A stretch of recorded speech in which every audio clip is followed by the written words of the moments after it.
Hey, Las Vegas. Thanks for joining us back here on Vegas Realty Check, your local Las Vegas real estate news show. I'm Trish Williams. And I'm Tiana Carroll.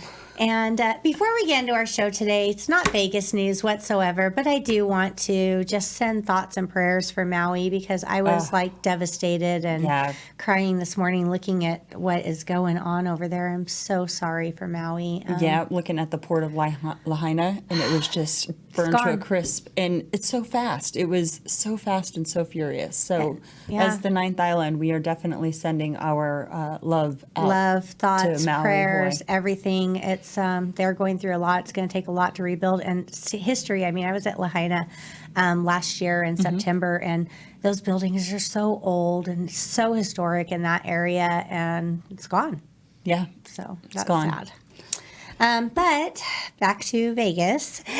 Which isn't on fire yet. Matter of fact, we're in an alternate universe because today is, what day is today? What of August? The 10th of August, and it's raining. It's raining, yeah. It's raining in Vegas in August. I don't know what's happening. You know, just real quick, this just brings you back to the thought that, like, you never know when a natural disaster could hit. You know, it can just come out of nowhere, unexpected. Like, no one would have expected this. No one's seen it coming. No one could prepare for it. You know, that's just terrible. Ironically enough, I don't know, did I talk about it on the show last month? I read a report that as far as natural disasters go, Las Vegas ranked as number one in not being subject to natural disasters. Let's not jinx that. All right, where's the wood? Knock on wood. Yeah, this was a report that I read, and because we don't have hurricanes, tornadoes, tsunamis, tropical storms, earthquakes, any of those things that really do damage or take down. Not saying that we wouldn't at some point have an earthquake. We have some huge fault lines here in Vegas, and Black Mountain is an inactive volcano. So I mean, we have risks. Yeah. No, there's risks, but you know, historically nothing has happened here, and we did have, you know, a few earthquakes that maybe something jiggled off a shelf, but it's not taken down buildings or anything. Yeah, and I look into those fault lines quite often because my home is actually located very close to a very big one, so that's scary. But you know, it's like 110,000 years, and who knows when was no one knows when the last one was. So hoping we got a few more generations before that happens. Right. But as far as natural disasters go, Vegas is someplace you can move if you don't want to live in a natural disaster area. Yeah. So another plus for us. You don't need a storm shelter here. We don't even have basements, so. Yeah, there's a few. There's a few, but I'm not going to count it as most of the city. They're mostly cosmetic, just like, oh, this is cool, we have a basement, but they're not. Like a game room. Yeah, it's a game room. They are always game rooms, aren't they? They are always game rooms. Yeah. There's bomb shelters here. There's in the old. There is. What is it, like McNeil Estates? Yeah. Like the little 50s, the little 60s. 50s and 60s homes. Some of those homes have some pretty cool bomb shelters, so that's awesome. That's awesome. Wouldn't it be cool if that was like standard for all real estate in Vegas? Like, have a bomb shelter just in case. I'd love to have a bomb shelter. Just say I have one, but yeah. Right. So let's get into our numbers. Today is our market report. Today is our market report. So we're going to go over everything that happened in July, and we call it our August market update. And before we do that, let's talk about what happened this week. Okay, this week in particular, we had 3,449 homes that sold.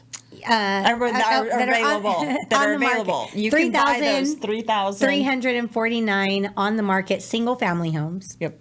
Mm-hmm. Yep. 40. 91 coming soon. So there's a lot about to hit the market.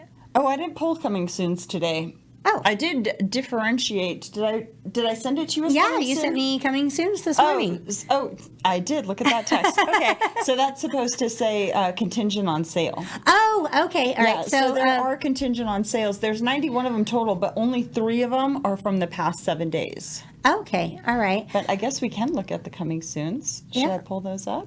You know what? I have some. I pulled up the market watch for the week, so we can get into that too. And that has coming soons as well, which is close to 90. Okay.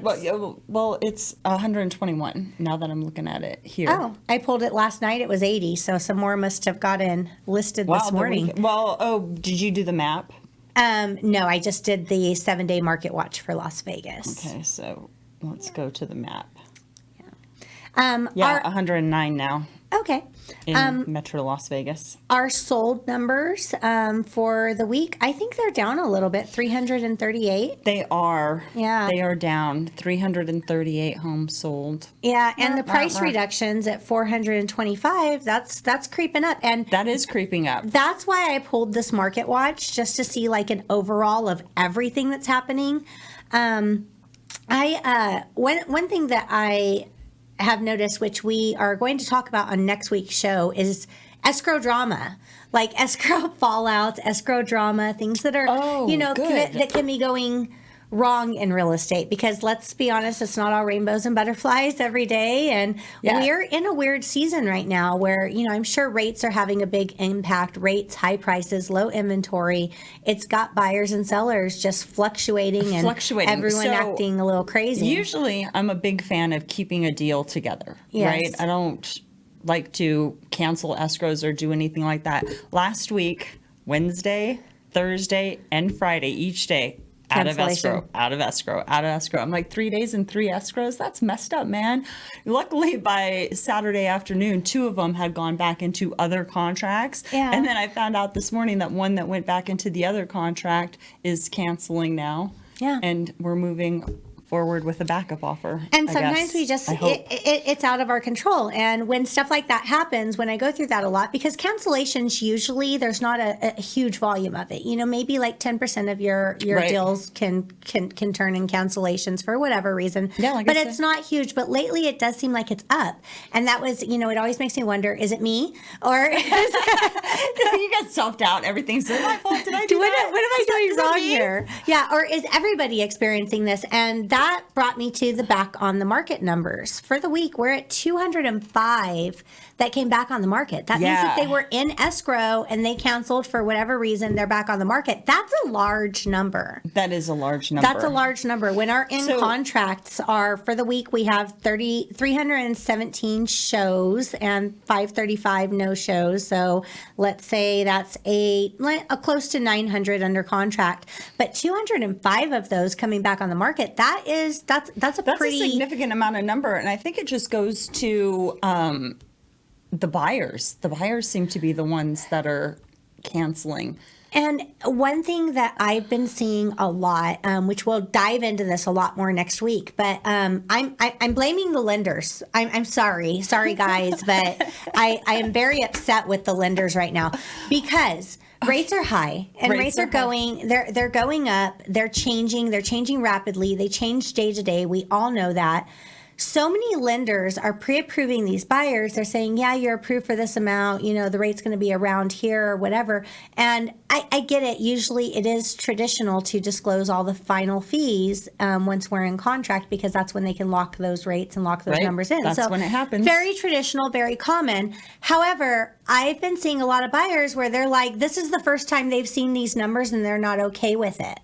And I'm like, why are you seeing these numbers now that we're in contract? You should have been seeing at least a very good estimate of these numbers. This shouldn't be your first time seeing them. Right. And I've been seeing that on the listing side. I had a listing that twice had buyers cancel because their buyers, the day or two after we went into contract, their buyers looked at the numbers the first time and said, I can't absorb this. Yeah, so that's what my cancellations were too. Lender numbers and how much they have to bring to the table as a buyer. Mm-hmm. And so it's not any fault of the property, which I hate going in and out of contracts on properties because everybody goes, oh, it fell out of contract twice. What's wrong with it? Yeah. Nothing's wrong with it. It's the lenders. It's the buyers. They're the ones who canceled. And I get it. The mindset of lenders, it's like, sometimes people will avoid what it's they don't want to rip off the Band-Aid. Hard to talk about, but they're not doing us a service. They're actually disservicing all of us in the industry right now by doing that.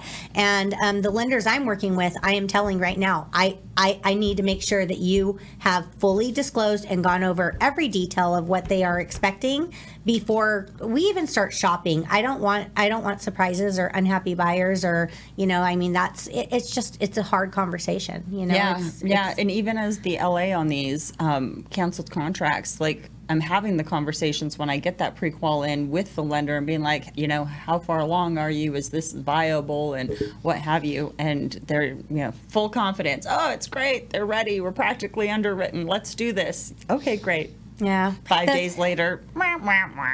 Those lenders are always positive when the listing agent calls, and sometimes it's just a bunch of BS.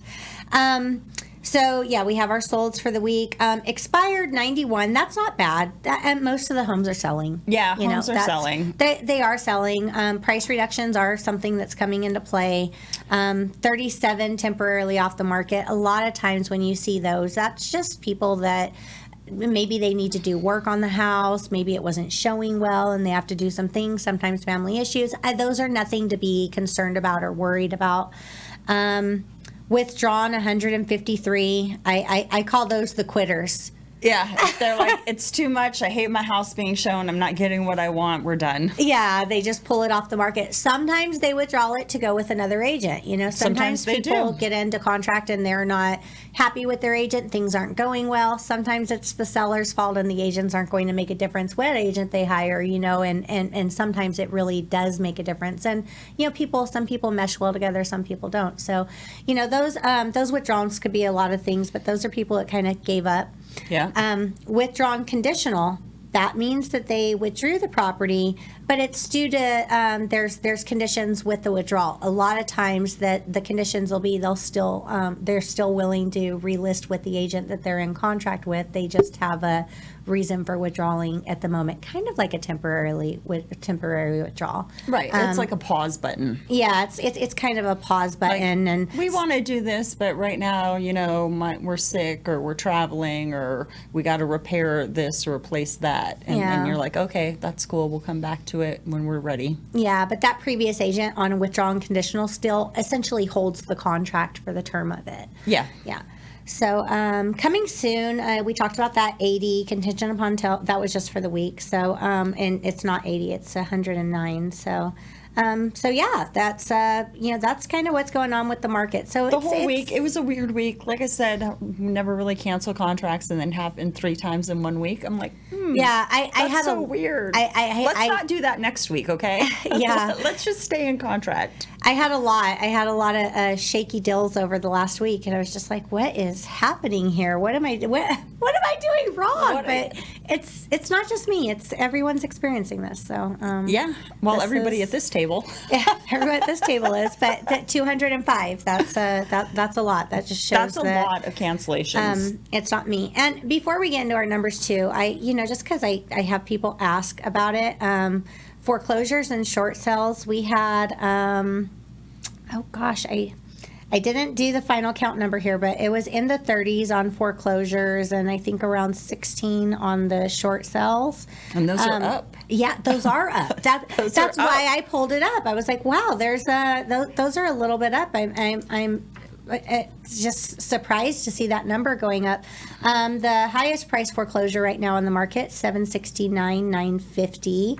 And the lowest price foreclosure that we have on the market right now is on my 5th page here at $110,500. Wow, that is 36 First Street. Want to get a deal? It's a single family residence. Is it a single family? It's not even a condo or townhome? Yeah, 83118. Where is 83118? Because this might have pulled all of Nevada. I'm thinking it pulled all of Nevada. I don't even think that's in Las Vegas Valley. How could that? I don't even know where First Street is. Wait, when First Street it was be built downtown? in 1930, though. Like nothing in Las Vegas is built in 1930. Look up 89138. Okay, hold on. What? So code, 89138? Yeah, I think that's one of those like rural I don't know. cities outside of Las Vegas. Let's see. Okay, so that's wrong. That gave me 138 is Summerlin. Okay, well, the address here is, look up Just give me the 36 MLS. First Street. Yeah. Okay, well. See, we're doing some research here live on the show because we got to get to the bottom of this because I do not think this is in 36 Vegas. First Street, zoning, single, town, McGill. Oh, okay. So you'll be outside of Vegas in a little stick town. But $110,000 for a single family home. Look, now I got to check it out. I'm like, okay, what's going on here? Yeah, it's cute. It could use some work, but it's old, Yeah. 1930s, 1,300 plumbing, square electrical. feet. Yeah. Oh, look at how cute Yeah. on the mountain. We're shopping. Okay. Okay, this is why I shouldn't have a laptop So, with me. I'll lowest just play price with it all day. That's the lowest price foreclosure in Nevada. In Nevada. So, Whoa. so and these numbers are all of Nevada. So really, I'm sure if I would have got it zoned down just to Las Vegas, it would have probably been a lot lower on all those numbers there too. So to our market stats. Woohoo! We got lots of those. Yes, we do. All the information's.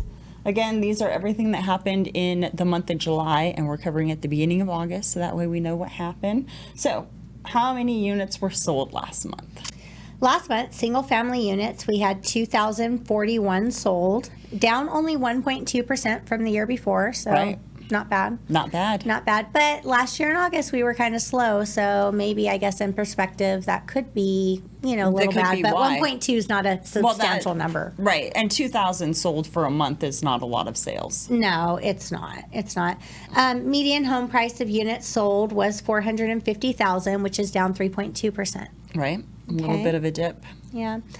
New listings in single family homes for the month was 2354. That was down 47.2%. That's why we're seeing this low inventory, of course. Yeah. Yeah. Yep, because that's not a lot of homes coming on the market at all. And Right. that median price there was $475,000. Yeah, down 2% from last year. Yep. Effective availability, back to low inventory. So low. Not even 2 months, man. Not even 2 months, 1.7 months. So I don't know. And that's half of what it was last year. Yeah, 51.3%. So if those numbers keep going down, we could run into some serious issues there. Well, it's kind of what's keeping us stable. It is keeping us stable. That's what's keeping our prices stable. Yep. Is there's not a lot of inventory on the market. Yep. Do you want to hit on some condos while we're... Yeah. Because those were everything we were talking about for single family homes, but we also track the condo townhome numbers. And so condos and townhomes, there were 610 units sold last month with a median home price range for those condos of $273,500. Yes, and that is up Both of them. 0.07%. Both of them are up. Yeah, Yep. and those condos and townhouse prices, those are going up. I mean, those are up. Those are up. Pretty substantially. And people will say like, "Hey, I want a single family home, 300,000." I'm like, really? That's condo townhouse range. That is condo townhouse there's a range. few. And there's a variety of living options in those condo townhomes. So some of them are like apartment conversions, and some of them have courtyards or backyards or patios or something. So you get outdoor space. So I have those a are cute interesting little to look into. I have a cute little townhouse that just went into contract again today or a couple of days ago, and that one has a yard, 2-car garage. It has even a courtyard, so it's a single story. So yeah, there's options for condos and townhouses that can be nice living and options. it's not the stereotypical, like an apartment feel. Some of them feel really, really homey and have some outdoor space or attached garage, or at least detached garage, which is very desirable. Yeah, And, absolutely. Those listings, so both those, the units sold and the price have jumped up. 610 is up 0.7%, and 237,500 is up 0.6% from what the last year. Now, the interesting thing is we're getting less of those on the market because there was listings, new listings because there was 692 new listings, which is down like 35% from last year. Yeah. So that's inventory again. Yeah, That's inventory. Units available is down 871. It's down 46.2%. And we have less stock there. We have almost 2 months, 1.7 months in single family residence, but only 1.4 months in our condo townhome units. Yeah, they are selling pretty quickly too because it's affordable housing. People are looking for, Yeah, it gives you options. homes they can afford. So yeah, that is. Which is the only type of house you should be buying. If you can't afford it, do not buy it. It's a bad investment. But if you can afford it, get it. Yeah, no, definitely, and that is, those prices, with rates, prices are high. Your monthly mortgage payment's high, but you still got to look at rent because rent is very high right now. I mean, people on average are paying $3,000, a month for rent in in a nice, decent area, decent place. And, obviously you can own a home for that too. So, Right. That's, that And is. renting is such BS. Ugh. I mean, I know we have to do it sometimes. Everybody's rented. I've rented, right? But that insecurity where they can raise your rent or kick you out in 30 days makes no sense to me. Yeah. I might feel differently if I was some place that had like rent control, a city that had rent control. We do not. Or if I was someplace like California where it takes like a year and a half to get a tenant out, then it's okay. But here it's like 30-day notice once your lease is over and then it's over. Bye. Yeah, you're done. Yep, Yeah, get out. so. I don't care how long you were here. Yeah, I just can't imagine moving my whole life in 30 days. That's something I would never be able to. Yeah, no. I'd have to completely be a minimalist to be able to handle that. That would be and I'm shocking. Not. I'm not. Yeah, I would never stuff. ever say you're a minimalist. I have stuff. You got necklaces and bracelets Yeah, and where's my earrings. shoes going to go? How am I going to pack those in 30 days? But, Right? yeah, no, it's not going to happen. All right. So sorry, I didn't mean to sidetrack That's all right. us. Yeah, we're fine. All right. So back into our stats here. Are you looking at the GLVAR or the LVR numbers? Yeah, or- I'm looking at the LVR numbers. Oh. I did want to, because we also have the showing time up here. Yeah. Which, let me pull up that report that That was interesting. Yeah. that was interesting. So when you pull up showing time, it breaks it down by zip codes, right? What's happening in what zip code, which for us is great, especially if we have buyers looking at a specific zip code. But if we're taking a snapshot of the whole greater Las Vegas area, there were total showings of 17,337 showings. So out of those 17,337 showings, what we ended up selling was just about 2,000. So And that is showing time. So just for clarification of what showing time is an automated service that a lot of realtors will use to schedule showings. It makes it to where we don't have to put our sellers' contact information in the MLS or their phone numbers or anything. The showing time service makes it really automated and a lot easier to use. Most realtors are using it. Makes it very convenient on us in scheduling and navigating through that. So showing time doesn't incorporate every single showing. Right, because there's a lot of showings that are contact the owner. You have to make an appointment with an agent or whatever. But Or key any and no one notifies anyone. They just show up there. But now I'm seeing a lot of people, even if it's key any, they want showing time to know when people are coming, just to track what's going on at the house. But yeah, and I've seen it a lot with like mechanical lock boxes that might be a key any, but you have to use showing time, and then it's automated. Like, great, go. yeah, So it just gives you the code. And the benefit of showing time, which I always tell my sellers, is like, it's before it's like, an agent can text you and say, hey, can I show this home? And, you verify their MLS ID and everything like that. But, it's the showing time. The only people that have access to use that service are realtors. Right. And we get their name, their company name, their info, the time that they're going, everything like that. So I think I love showing time as the fact that it's a good security feature for sellers. Yeah, it is very secure. I love showing time as well. It's my favorite thing to use, just in an organizational standpoint, because when I'm setting up showings, I can go right to my calendar and be like, okay, I'm going to be at this property at 2:30, then I got a half hour to get here by 3:30, and then this and then that, and it keeps everything nice and organized. And I can always go back and be like, oh, I showed that property on this date or what have you, because they have all of that information. Yeah, and it sends a feedback report afterwards so that people can give feedback. Which is nice, 'cause One it's in 10 important. do, but it's Yeah, good. yeah. It's good when they do. Well, in 22, you couldn't even get feedback. Yeah. Everything was moving so quickly, you didn't need it. But even if you wanted it, Yeah. there was nobody giving you the time of the day. They were running to the next house. We don't have time to talk to you. Bye. Yeah, absolutely. It was very chaotic. So that chaos has slowed down a little bit, which is good. So we already talked about numbers of new listing, median price range, availability of units, current values.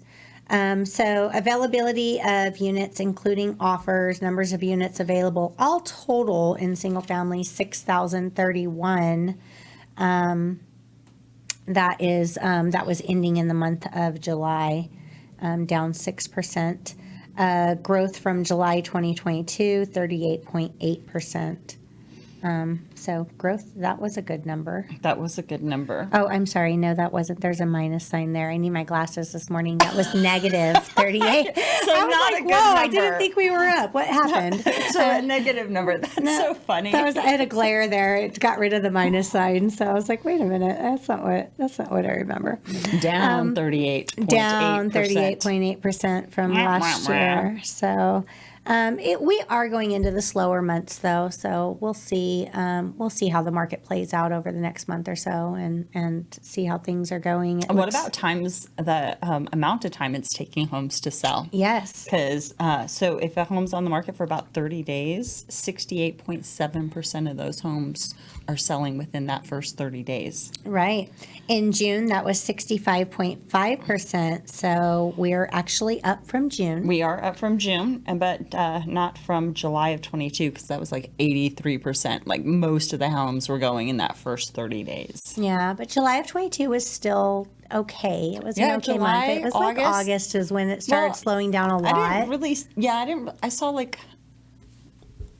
I think mine was more like September, October when I really started to see it started change. trickling. We started seeing changes in July. Yeah. We started seeing, even June, we started seeing a little bit of fluctuation. July is when we were like, oh, something's going on. August is like, I really think something's going on. And then by September, we were like, it kind of sucks right now. Yeah. And then by November, we're like, get a house now. You can get seller concessions. Do this. There were so many deals. There were some sweet deals in October, November, December last year. There were some sweet deals out there because people were panicking, and some of our listeners who listen to the show, they jumped on the bandwagon when we told them to purchase, and they did, and they got seller concessions, and they're happy as a hog in mud, and they're just like, yay. Well, I know in January this year, I had like 6 or 7 new construction deals that buyers. Right. It was all of them. There's a whole bunch of them, and they got like these sweet buy downs on the rates, all their closing costs paid. It was like back to back. I was like screaming from the mountain, like, "Hey, get in these deals," because they were offering the whole farm, just take it all, and paying for everything. So buyers were getting in with like nothing, and, which was pretty incredible. Their down payment. I mean, and you have to do your down payment. Yeah, a couple using down payment assistance too that literally got in with like almost nothing, and the rate buy downs. They were locking the rates. I mean, there was some steals there. So yeah, I have to say, like the end of October through basically January was like a really good time for buyers to come in. It was when we were seeing like interest rate changes and people were still shocked, but with the rate buy downs and the concessions, it made sense. And the people who bought are happy. So yay. And by the end of January, the builders shifted and took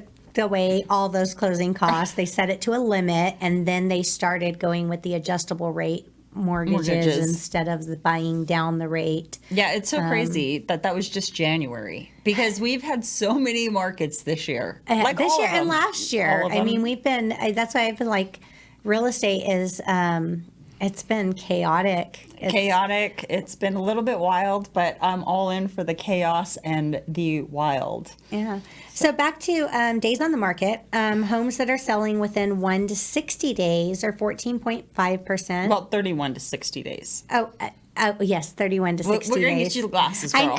We're going to get you glasses. I'll start wearing glasses on the show. What's going on here? 31 to 60 days, that was 14.5%. That was down from June, which was 15.8%. So that's good. I mean, we're talking 31 to 60 days, so it's probably down, and that turned into the more 30-day market. Right. Well, that only is because our going in 30 days is up. Right. So that changed it. And then 61 to 90 days is only 7.5%, which is also up. Yeah. Yeah, also just by like 7.2%. And then last year that was 3.2%. So that number's up quite a bit from last year. 120 days, going from 91 to 120 days, 3.9% of those are taking that long to sell. And those are down. down 4.3% from the month before, and 0.076% or 0.7% from last year. So up from last year, of course.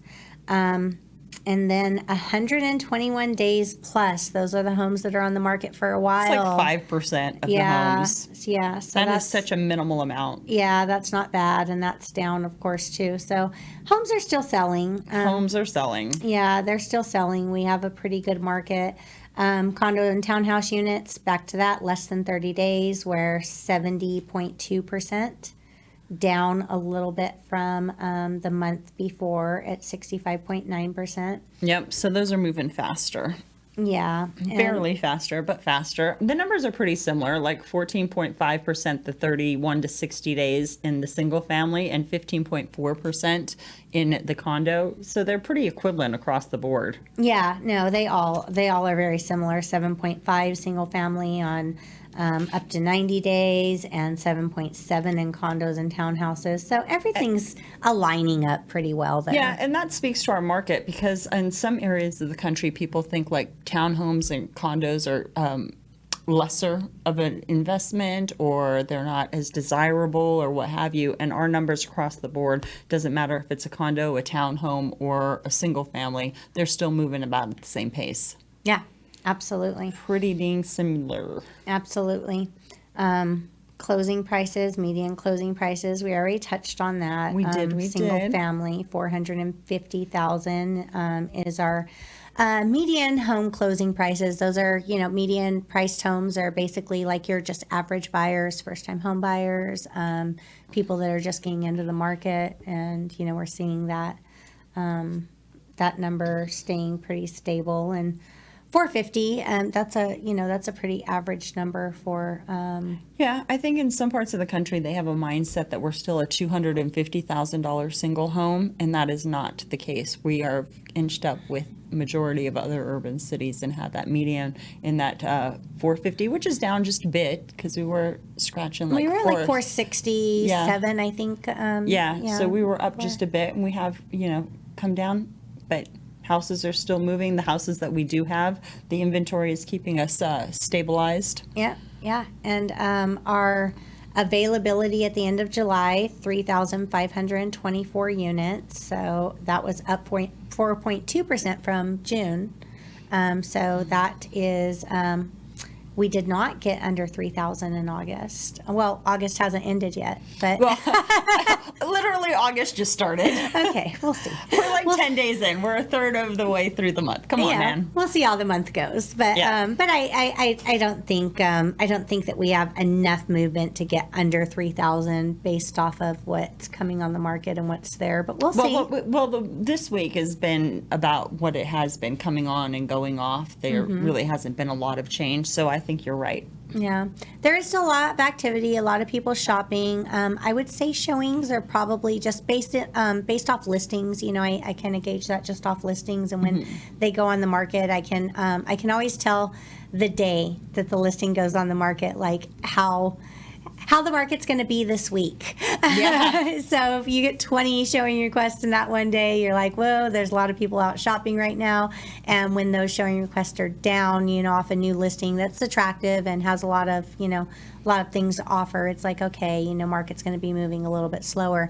Doesn't mean it's not selling, doesn't mean it's not going to sell. Sellers, some sellers like freak out the first day, when they get their home listed and they don't have, a lot of showings. They're like, what's going on? No one likes the house. I'm like, it's only been a day, so let's wait it out a little bit. And when you come on the market, you're on the mercy of the available shoppers at that moment. There might be different shoppers next week or in 2 weeks or 3 weeks that will be the right person for your house. Yeah. Things change so rapidly. Every day is a new day. That's putting it lightly. In this market, it's crazy. And today's a rainy day, so I wouldn't expect a lot of showings from anybody on anything on the market today, because I have realized that people will not go out when it's too rainy or too windy in Vegas. We're spoiled. They will go out with the heat. Sometimes, yeah. Depends. When we're in triple digits, people don't want to leave the house. But I don't know. You must have different buyers than me, because my buyers are like, we don't care, let's go. And I'm like, oh, it's 115. Do we have to do this today? yeah, let's go Let's go look at land today. It's only we could stay in the car and just drive the properties. Yeah. No, I was out on land a couple days ago looking at a vacant lot and trying to look at the satellite maps to figure out the boundaries. That was fun. It was hot. So that's what we do. That's the not so glamorous end of real estate, right? Right. Like, I have my land shoes that I keep in the car. So when I'm wearing like regular heels or whatever, because I destroy shoes anyway. Yeah. Like, forget it. I'm so bad with shoes. But I have my land shoes, so I throw those on. New construction, Yeah. frame walks. Oh, yeah. Yeah, they won't even let you inside. They're like, get those heels off. You gotta get some tennis shoes on for this one. Yeah, But- so I do a boot, because one time at a new construction many years ago, I stepped on a nail and luckily it didn't hit anything important. Oh. Yeah, so now I do have a pair of like lug bottom boots for when I'm in construction. Yeah, got hard hats in the trunk, everything. But did you have the pink hard hat? I used to have a pink hard hat. I don't know remember what that. happened to it. I think I let someone use it and they never gave it back. I don't know, but no, I do carry hard hats in the trunk for new construction. I just do the shoes. I only care about my feet. You can drop something on my head, it wouldn't be the first time. Yeah, sometimes they don't have the models ready, and you just got to go in the frames and figure it out. So Yep. yeah, got to be prepared for that. So yeah, I mean, nothing. I guess nothing really exciting or tremendous, like like the Review Journal said a few weeks ago. Our market's kind of boring right now, but boring's not horrible. Boring's getting a bad rap because it's not bad. Houses are still moving, considering the inventory, 1.7 months worth of inventory, so low. But we're still out there. We're still doing business. Yeah. And I love business. Yeah, absolutely. All right. If somebody wants to do business with you, Miss Ma'am, how do they get a hold of you? So you can call me on my cell phone at 702-308-2878. Call, text. You can email me at trish@trishwilliams.vegas. And don't email me. Just call me. Yeah. You can reach me at 702-379-9948. Call, text me there, and if we go on contract, then we email.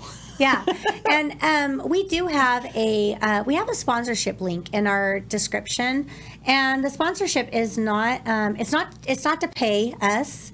We do this as a service for the community. We definitely do this as a service for the community. So we're, but the purpose of our sponsorship is to help advertising, help get the show out there, help bring better content, bring better guests. We are, we're moving along here. We've been running the show now for 3 years, and we're just trying to make this a source that people know that they can rely on for real estate news. And I think we're doing a pretty good job of it and informing the community and everything like that. So just using that link at all and donating back to the show can help us in using that for advertising instead of our own funds, which we do. So that's there if you want to contribute any amounts, great. So and even if you don't want to contribute or you're not in a position to contribute, you can also help out the show by sharing and subscribing, telling your friends about us. At least push us on that algorithm. That would be much appreciated. And you guys are awesome. You do it all the time anyway. So. Yeah, and we have our show stats are doing really good. We are getting a lot more downloads. We're getting a lot more interaction. People from the community have been reaching out to us to be on the show, which we really love which is great. We've been getting some great community guests lately. We have got some awesome community guests lately. Yeah, so a lot of things out there. We're excited about what's happening. Yeah, the channel's growing and changing, and I love that. And we appreciate you for being a part of it. So thank you. And next week, we're going to be talking about all of the not so fun stuff about real estate. So the escrow horror stories. Which I think we should bring this into our conversations a lot more because, again, people people think real estate's all, like, oh, everything's going to be fine, and I've run into over the last month title issues and things that shouldn't have happened, but out of our control, right? And there's a lot of things out there that people don't think about, and I think it's good to understand how the whole process works, good and the bad.